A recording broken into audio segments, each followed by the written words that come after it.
Friends, welcome to അപ്ലൈസ് vlog. അപ്പോൾ നമ്മളിപ്പോൾ നിൽക്കുന്ന ഹീറോയുടെ ഷോറൂമിലാണ്. നമ്മളിപ്പോൾ വന്നേക്കുന്നത് എന്താണെന്ന് വെച്ചാൽ എക്സ്പൾസ് 200ൻ്റെ ചെറിയൊരു വാക്ക് അറൗണ്ട് വീഡിയോ ചെയ്യാൻ വേണ്ടിയാണ്. അപ്പോൾ നമ്മൾ ഈ വീഡിയോയിൽ എല്ലാം തന്നെ കവർ ചെയ്യുന്നുണ്ട്. വണ്ടിയുടെ down payment, EMI, all A to Z review ആണ് നമ്മളിന്ന് ചെയ്യാൻ പോകുന്നത്. അപ്പോൾ നിങ്ങൾ എന്തായാലും വീഡിയോ മുഴുവനായിട്ട് കാണുക. വീഡിയോ ലൈക്ക് ചെയ്യുക, ഷെയർ ചെയ്യുക, സബ്സ്ക്രൈബ് ചെയ്യുക, വീഡിയോ അങ്ങോട്ട് വൈറലാക്കുക. ഓക്കെ, നമുക്ക് നേരെ റിവ്യൂയിലേക്ക് പോകാം. അപ്പോൾ ഇതാണ് എക്സ്പൾസ് 200. ഹീറോയുടെ മോസ്റ്റ് അഫോർഡബിൾ ഓഫ് റോഡ് ബൈക്കായിരുന്നു ഇമ്പൾസ്. വണ്ടി കുറച്ച് അണ്ടർ പവർ ആയിരുന്നു, എന്നാലും വളരെയധികം ആൾക്കാർക്ക് പ്രിയപ്പെട്ട ബൈക്കായിരുന്നു ഇമ്പൾസ്. ഹീറോ എന്ന ആ ബൈക്ക് സഡൻലി സ്റ്റോപ്പ് ചെയ്തു. ഇപ്പോഴും ആൾക്കാർ സെക്കൻഡ് ബൈക്കുകൾ വാങ്ങി നന്നായിട്ട് മെയിൻറ്റെയിൻ ചെയ്തുകൊണ്ട് പോകുന്നുണ്ട്. കുറെ ആൾക്കാരെല്ലാം അത്ഭുതത്തോടെ ആലോചിക്കാറുണ്ട് ഇമ്പൾസ് അന്ന് നിർത്താൻ കാരണം എന്നാണ്. ഇമ്പൾസ് നിർത്തി കഴിഞ്ഞിട്ട് ഹീറോ നമ്മളെ കാണിച്ചൊരു കോൺസെപ്റ്റാണ് എക്സ്പൾസ്. അപ്പോൾ നമ്മൾ കുറേ നാൾ വെയിറ്റ് ചെയ്തിട്ടാണ് എക്സ്പൾസ് ലോഞ്ച് ആയത്. അപ്പോൾ നമ്മൾ ഇന്ന് എക്സ്പൾസിൻ്റെ A to Z റിവ്യൂ ആണ് നമ്മൾ ചെയ്യാൻ പോകുന്നത്. ഇമ്പൾസ് പോലെ തന്നെ എക്സ്പൾസ് ഒരു ഓഫ് റോഡ് കോൺസെപ്റ്റ് ആയിട്ടാണ് ഹീറോ ഇറക്കിയേക്കണത്. അപ്പോൾ നമുക്ക് ഫസ്റ്റ് തന്നെ ഒരു ഓഫ് റോഡ് ബൈക്കിനുള്ള എന്തൊക്കെ കാര്യങ്ങളാണ് എക്സ്പൾസിലുള്ളതെന്ന് നമുക്ക് നോക്കാം. ഏറ്റവും ഇമ്പോർട്ടൻറ്റ് എലമെന്റ് എന്താണെന്ന് വെച്ചാൽ ഫ്രണ്ടിലെ 21 ഇഞ്ച് സ്പോക്ക് വീലാണ്. അതിൽ തന്നെ സിയറ്റിന്റെ 1990 സെക്ഷൻ ഓഫ് റോഡ് ടയറാണ് ഇട്ടേക്കുന്നത്. നമ്മൾ നോക്കിയാൽ ഹിമാലയത്തിലൊക്കെ കാണുന്ന പോലെയുള്ള സെയിം ടെക്സ്ചറുള്ള ടയറാണ്. അത്യാവശ്യം ഓഫ് റോഡും ഓൺ റോഡും ഒക്കെ നല്ല രീതിയിൽ ഓടിക്കാൻ പറ്റുന്ന ടയറാണിത്. നമ്മൾ ശ്രദ്ധിച്ചാൽ മനസ്സിലാവുന്ന കാര്യം എന്ന് പറഞ്ഞാൽ എക്സ്പൾസിന്റെ ടൂറിംഗ് മോഡലായ 200T പോലെ അലോയ് വീൽ അല്ലാത്തതുകൊണ്ട് ഓഫ് റോഡ് കാര്യങ്ങളൊക്കെ പോകുമ്പോൾ ഇത് ഈ സ്പോക്ക് വീലിന് അത്യാവശ്യം നല്ല ഇമ്പാക്റ്റ് ഒക്കെ നന്നായിട്ട് അബ്സോർവ് ചെയ്യാൻ പറ്റും. അലോയ് പോലെ വെക്കുന്ന ബ്രേക്ക് ആവാനുള്ള ചാൻസസ് ഒക്കെ വളരെ കുറവാണ് ഇതിന്. ഫ്രണ്ടിലെ സസ്പെൻഷൻ എന്ന് പറഞ്ഞാൽ 37mm സസ്പെൻഷനാണ് വരുന്നത്. സസ്പെൻഷൻ നമുക്കറിയാം നല്ല ലോങ് ട്രാവലുള്ള സസ്പെൻഷനാണ്. ഏകദേശം ഒരു 190mm ട്രാവലാണുള്ളത്. 200T ആയിട്ട് കമ്പയർ ചെയ്യുമ്പോൾ 200Tക്ക് ഏകദേശം ഒരു 130mm ട്രാവലേ ഉള്ളൂ. നല്ല ലോങ് ട്രാവലുള്ള സസ്പെൻഷൻ ആയതുകൊണ്ട് ഇതിന് അത്യാവശ്യം എല്ലാ ഇമ്പാക്റ്റ് തന്നെ അബ്സോർവ് ചെയ്യാൻ പറ്റും. പിന്നെ 200T പോലെ അല്ല, ഇതിന്റെ കമ്പോണൻസ് ഒക്കെ നല്ല സ്ട്രോങ് ആണ്. അത്യാവശ്യം നമ്മൾ എയറിൽ കാര്യങ്ങളൊക്കെ കുറച്ച് ജമ്പൊക്കെ എടുത്ത് ലാൻഡ് ചെയ്താലും ഈ സസ്പെൻഷൻ കാര്യങ്ങളൊക്കെ ഒടിഞ്ഞൊന്നും പോകുന്നില്ല. എല്ലാ ഓഫ് റോഡ് ബൈക്കിലും കാണുന്ന പോലത്തെ ബീക്ക് ടൈപ്പ് ഫെൻഡറാണ് എക്സ്പൾസിനുള്ളത്. ഈ ഫെൻഡർ നല്ല ഹൈറ്റിലാണ് ഫിറ്റ് ചെയ്തേക്കുന്നത്. സസ്പെൻഷന്റെ ഈ ലോങ് ട്രാവലിനെ അഡ്ജസ്റ്റ് ചെയ്യാൻ വേണ്ടിയാണ് ഇങ്ങനെ ചെയ്തേക്കുന്നത്.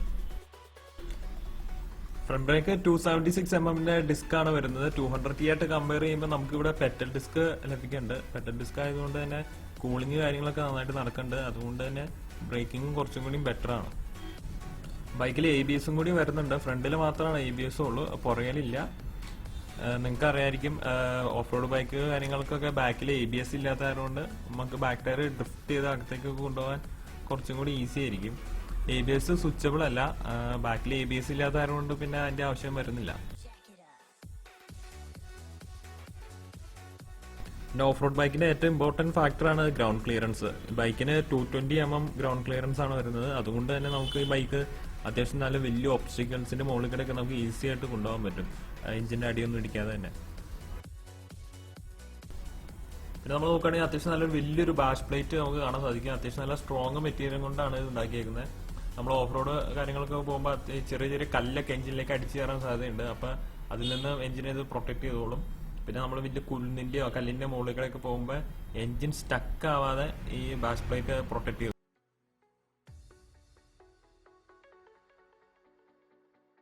$200T പോലെ എക്സോസ്റ്റിന്റെ പൈപ്പ് അടിയിക്കടയല്ല വന്നിരിക്കുന്നത്. അതുകൊണ്ട് തന്നെ എന്തെങ്കിലും ഒബ്സ്റ്റിക്കൽസിലൊക്കെ അടി തട്ടുമെന്ന് പേടിക്കണ്ട. എക്സോസ്റ്റ് നോക്കുകയാണെങ്കിലും 200Tനേക്കാളും കുറച്ചുകൂടി ഹൈറ്റിലാണ് എക്സോസ്റ്റ് ഇരിക്കുന്നത്. അത്യാവശ്യം വെള്ളത്തിന്റെ മുകളിലേക്കൊക്കെ പോകുമ്പോഴും എഞ്ചിന്റെ അകത്തേക്ക് വെള്ളം കയറാതെ ഒരു സെറ്റപ്പിനാണ് ഇങ്ങനെ ചെയ്തേക്കുന്നത്. പിന്നെ എക്സോസ്റ്റിന്റെ കമ്പോണൻസിലും 200Tനേക്കാളും കുറച്ച് വ്യത്യാസമുണ്ട്. നല്ല സ്ട്രോങ് മെറ്റീരിയൽ കൊണ്ടാണ് സിങ്കാമ നിർമ്മിച്ചിരിക്കുന്നത്. ഓഫ് റോഡിനൊക്കെ പോകുമ്പോൾ ഇതിന്റെ കമ്പോണൻസ് ഒന്നും ബ്രേക്ക് ആവാതെയും ആ ഇമ്പാക്റ്റ് ഒക്കെ നന്നായിട്ട് അബ്സോർവ് ചെയ്യാൻ കഴിയുന്ന ഒരു സിങ്കാമാണിത്. എക്സ്പൾസ് 200T ആയിട്ട് കമ്പയർ ചെയ്യുമ്പോൾ അത്യാവശ്യം നല്ല നീളമുള്ള സിങ്കാമാണ് എക്സ്പൾസിന്റെ.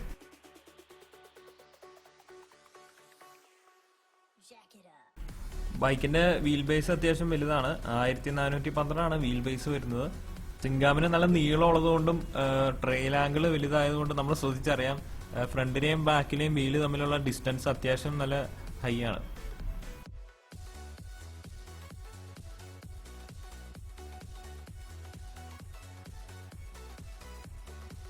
റൈഡർക്ക് കുറച്ചുകൂടി നല്ല ഗ്രിപ്പ് കൊടുക്കാൻ വേണ്ടി ഇവിടെ റിമൂവബിൾ റബ്ബർ പെഗ്സ് ആണുള്ളത്. ഈ റബ്ബറിന്റെ പെഗ് മാറ്റുവാണെങ്കിൽ നമുക്ക് കാണാൻ സാധിക്കും കുറെ മെറ്റലിന്റെ ടീത്ത്സ്. റൈഡറിന്റെ ഷൂവിന് നല്ല ഗ്രിപ്പ് കൊടുക്കും. അപ്പൊ നല്ല ഓഫ് റോഡിങ്ങിലൊക്കെ റൈഡർ സ്റ്റാൻഡ് ചെയ്ത് വണ്ടി ഓടിക്കുമ്പോഴും റൈഡർ സ്ലിപ്പ് ആവാതെ നോക്കും ഇത്.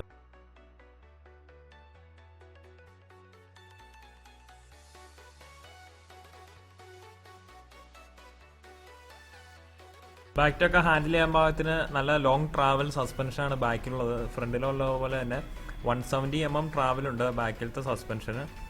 സ്ട്രോക്ക് നല്ല നീളമുള്ളതാണ്. സ്പ്രിംഗ് റേറ്റിംഗ് നല്ല ഹൈ ആണ്. സ്പ്രിങ്ങിന്റെ മെറ്റീരിയലൊക്കെ നല്ല സ്ട്രോങ് ആണ്. ഓഫ് റോഡിനൊക്കെ പോകുമ്പോൾ നമ്മളിപ്പോൾ രണ്ടാമതൊന്നും ആലോചിക്കേണ്ട കാര്യമില്ല.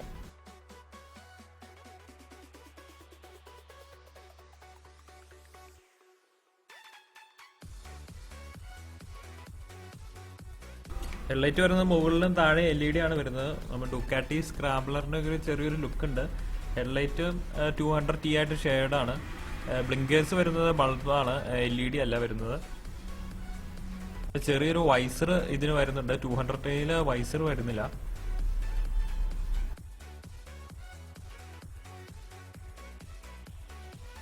ഹെഡ്ലൈറ്റ് പോലെ തന്നെ ടെയിൽ ലൈറ്റും LED തന്നെയാണ് വരുന്നത്. ബാക്കിലത്തെ ബ്ലിങ്കേഴ്സും ബൾബ് തന്നെയാണ് വരുന്നത്, LED അല്ല. ടെയിൽ ലൈറ്റും 200T ആയിട്ട് ഷെയ്ഡാണ്.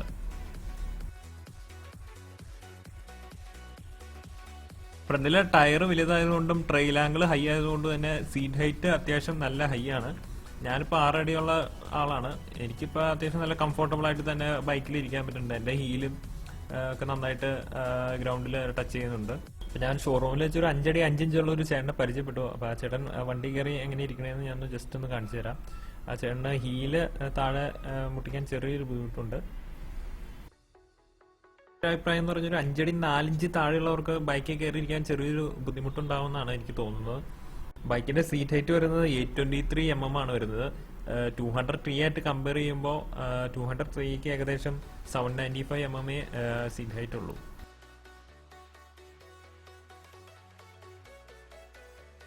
ബാക്കിലെ 80 ഇഞ്ചിന്റെ സ്പോക്ക് വീൽ തന്നെയാണ് നൽകിയിട്ടുള്ളത്. അതിൽ തന്നെ സിയറ്റിന്റെ 120/80 സെക്ഷൻ ടയറാണുള്ളത്. ഓഫ് റോഡും ഓൺ റോഡും അത്യാവശ്യം നല്ല പെർഫോമൻസ് തരുന്ന ടയറാണ് ഈ സിയറ്റിന്റെ ഈ ടയർ. അപ്പൊ നിങ്ങൾ ശ്രദ്ധിച്ചിട്ടുണ്ടാവും, ഫ്രണ്ടില് 21 ഇഞ്ച് വീലും ബാക്കിൽ 80 ഇഞ്ച് വീലും. അപ്പൊ എന്താണ് രണ്ട് ഡിഫറെന്റ് സൈസിലുള്ള വീൽ എന്താണ് ഇട്ടേക്കുന്നത് നിങ്ങൾ ശ്രദ്ധിച്ചിട്ടുണ്ടാവും. ഇപ്പോൾ ഓഫ് റോഡിൽ ഏറ്റവും ഇമ്പോർട്ടന്റ് ആയിട്ടുള്ള കാര്യം എന്ന് പറഞ്ഞാൽ സ്റ്റെബിലിറ്റിയാണ്. അപ്പോൾ കുറച്ചുകൂടി നല്ല സ്റ്റെബിലിറ്റി കിട്ടാൻ വേണ്ടിയാണ് ഈ രണ്ട് ഡിഫറെന്റ് സൈസിലുള്ള വീൽസ് നൽകിയിട്ടുള്ളത്. കുറെ ഡീറ്റെയിൽസ് ഉള്ള ഇൻസ്ട്രുമെന്റ് കൺസോളാണ് വരുന്നത്. മുകളിൽ തന്നെ side indicator, ABS, high beam, engine manual function തുടങ്ങിയ വാർണിംഗ്സ് ഒക്കെയാണ് ഉള്ളത്.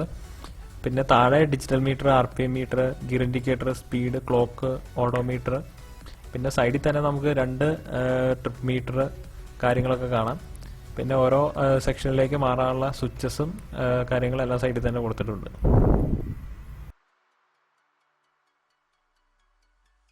ട്രിപ്പ് മീറ്ററിൽ കുറേ അധികം ഡീറ്റെയിൽസ് ഉണ്ട്. അതിൽ തന്നെ ആവറേജ് സ്പീഡ്, നമ്മൾ എത്ര സമയം ബൈക്ക് ഓടിച്ചു, ട്രിപ്പ് പോയ ഡേറ്റ്, ട്രിപ്പ് പോയ കിലോമീറ്റർ എല്ലാം തന്നെ ട്രിപ്പ് മീറ്ററിൽ നമുക്ക് കാണാൻ പറ്റും. അതുപോലെ തന്നെ 2 ട്രിപ്പ് മീറ്റർ നമുക്ക് സെറ്റ് ചെയ്ത് വെക്കാം.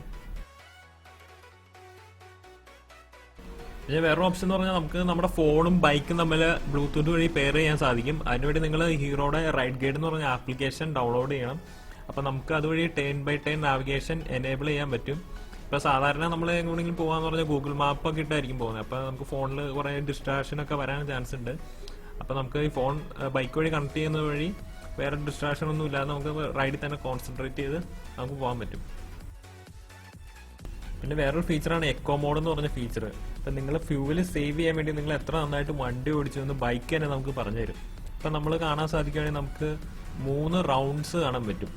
ഇപ്പം അത് ബ്ലാങ്ക് കളറൊന്നും ഇല്ലാതിരിക്കണേ. ഇപ്പം നിങ്ങൾ അത്യാവശ്യം നല്ല രീതിയിൽ വണ്ടി ഓടിക്കണമെങ്കിൽ ഈ 3 റൗണ്ടും കറുത്ത കളറായിട്ട് മാറും. നിങ്ങൾ സ്പീഡിൽ പോകുന്ന അനുസരിച്ച് ഈ ഡോട്ട്സിന്റെ കളർ മാറി വീണ്ടും ഈ ബ്ലാങ്ക് കളറായിട്ട് മാറും. അതുകൂടാതെ ഒപ്റ്റിമം ഗിയർ ഇൻഡിക്കേഷനും കൂടി നമുക്ക് ലഭിക്കുന്നുണ്ട്. നമ്മളിപ്പോൾ ഗിയർ അപ്പ് ചെയ്യാനും ഡൗൺ ചെയ്യാനുള്ള ആരോസ് നമ്മൾ വണ്ടി ഓടിക്കുമ്പോൾ തന്നെ ഈ സ്ക്രീനിൽ തന്നെ കാണിക്കുന്നതാണ്.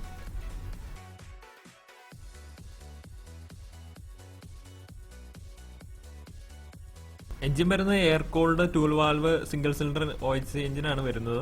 മാക്സിമം പവർ 80 PS ആണ്, അത് വരുന്നത് 8000 RPM-ലാണ്. മാക്സിമം ടോർക്ക് 70 Nm ആണ്, അത് വരുന്നത് 6500 RPM-ലാണ്. ബൈക്ക് കാർബറേറ്ററിലും ഫ്യൂൽ ഇഞ്ചക്ഷനിലും രണ്ട് വേരിയന്റിലും ലഭിക്കുന്നതാണ്. ബൈക്കിന് സെൽഫ് സ്റ്റാർട്ടും കിക്ക് സ്റ്റാർട്ടും ഉണ്ട്.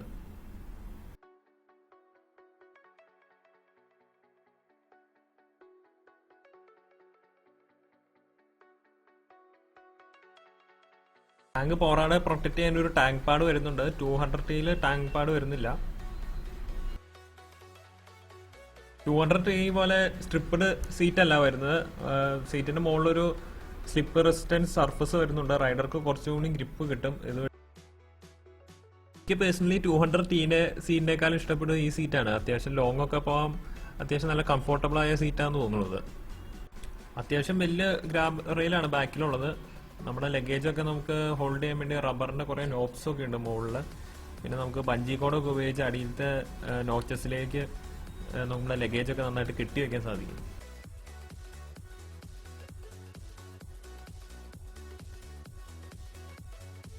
അപ്പോൾ വണ്ടിയുടെ മൊത്തത്തിലുള്ള ലുക്കിനെ പറ്റി നമുക്ക് നോക്കാം. വണ്ടിയുടെ സെൻട്രൽ പാനലും ടാങ്കും 200T ആയിട്ട് സാമ്യം ഉണ്ടെങ്കിലും ഗ്രാഫിക്സ് ഒക്കെ നല്ല വ്യത്യാസമുണ്ട്.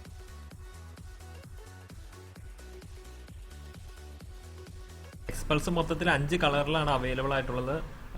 FA വേരിയന്റിൽ 3 കളറും കാർബറേറ്റർ വേരിയന്റിൽ 2 കളറും.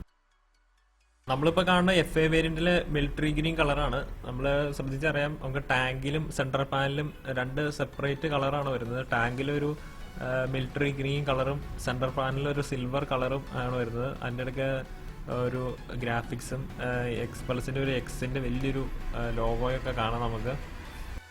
ബൈക്കിന്റെ ഓഫ് റോഡ് ക്യാരക്ടറിന്റെ ഗ്രാഫിക്സ് നന്നായിട്ട് കോംപ്ലിമെന്റ് ചെയ്യുന്നുണ്ട്.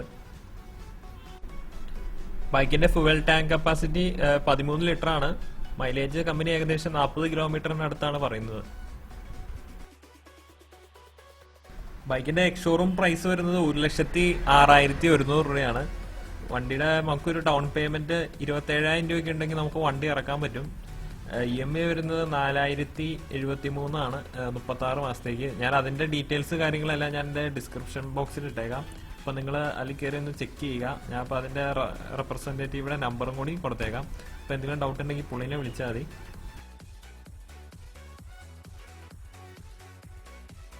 അപ്പോൾ ഓവറോൾ നമ്മൾ പ്രതീക്ഷിച്ചതുപോലെ തന്നെ, അല്ലെങ്കിൽ നമ്മളെ പ്രതീക്ഷയ്ക്ക് അപ്പുറമുള്ള ഒരു ബൈക്കാണ് എക്സ്പൾസ്. നമ്മൾ ഈ പ്രൈസ് കാറ്റഗറിയിൽ ഇത്രയും ഓഫ് റോഡ് കേപ്പബിൾ ആയിട്ടുള്ള വേറൊരു മോട്ടോർ സൈക്കിൾ ഇല്ല മാർക്കറ്റിൽ ഇപ്പോൾ.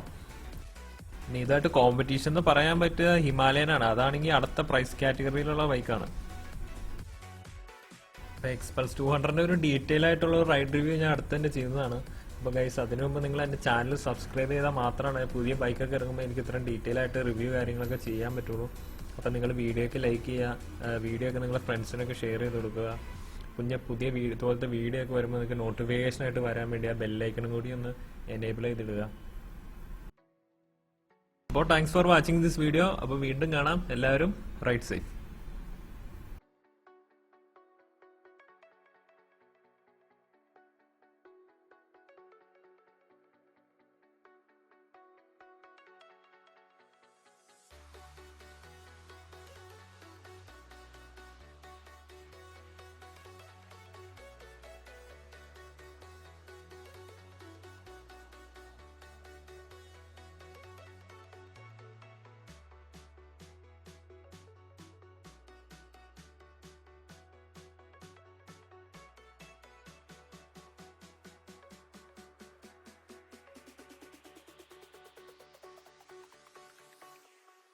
Jack it up.